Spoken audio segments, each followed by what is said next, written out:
Sebelum melanjutkan, jangan lupa subscribe dulu, terima kasih. Bab 370 tertangkap. Kediaman Feng. Malam semakin larut, semuanya terasa damai dan tenang. Tengah malam adalah waktu ketika orang-orang paling mengantuk.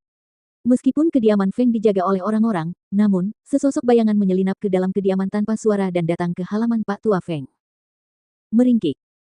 Ketika Pak Tua Putih melihat lelaki berjubah hitam itu telah menangkap Pak Tua Feng, ia terbang mendekat dan membuka mulutnya untuk mencoba menggigitnya.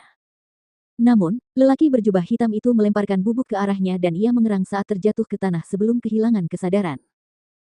Lelaki berjubah hitam itu melirik ke arah Old White yang tergeletak di tanah sebelum dia mengibaskan lengan bajunya dan segera menghilang ke dalam malam. Keesokan paginya, Guan Xilin berada di kamar Feng Xiao dan saat dia tidak melihat sosok Pak Tua Feng, dia bertanya, "Ayah, kakek belum datang?" Sambil bersandar pada bingkai tempat tidur, Feng Xiao menggelengkan kepalanya dan menjawab, "Aku belum melihatnya sejak pagi ini, mungkin dia belum bangun." Selama masa pemulihan ini, dengan obat-obatan dan pil, tubuhnya pulih dengan sangat cepat. Namun, dadanya masih terasa sakit saat ia batuk. Kekuatan dan vitalitasnya juga telah kembali sekitar 70 hingga 80%. Namun karena luka-luka di dalam tubuhnya, ia bahkan tidak dapat berbicara dengan keras tanpa merasa sakit. Justru karena itulah putrinya berupaya pergi ke hutan 9 jebakan dan dia menyinggung sesuatu tentang menemukan bahan untuk membuat salep untuknya.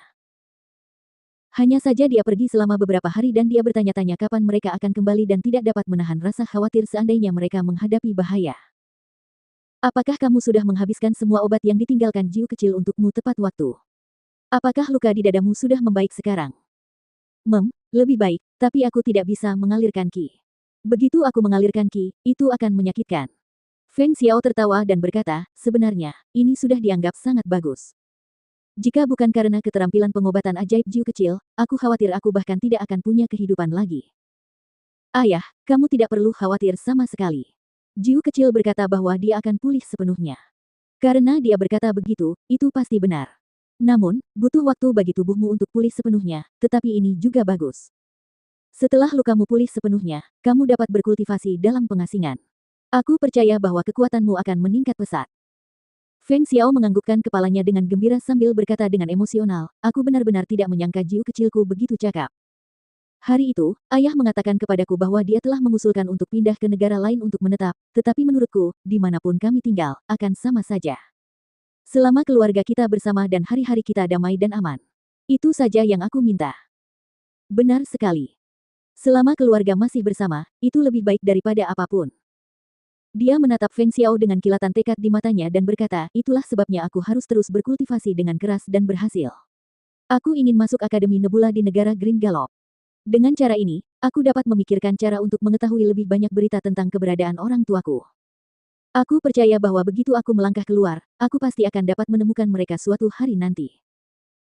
Feng Xiao tertawa dan berkata memberi semangat, "Benar sekali, apapun yang kamu lakukan, asal kamu berusaha, semuanya mungkin." Guan Xilin tiba-tiba menjadi sangat penasaran saat melihat Feng Xiao dan setelah ragu sejenak, dia bertanya, "Benar sekali, ayah, bagaimana mungkin aku tidak pernah mendengarmu menyebutkan apapun tentang ibu? Apakah dia masih hidup?"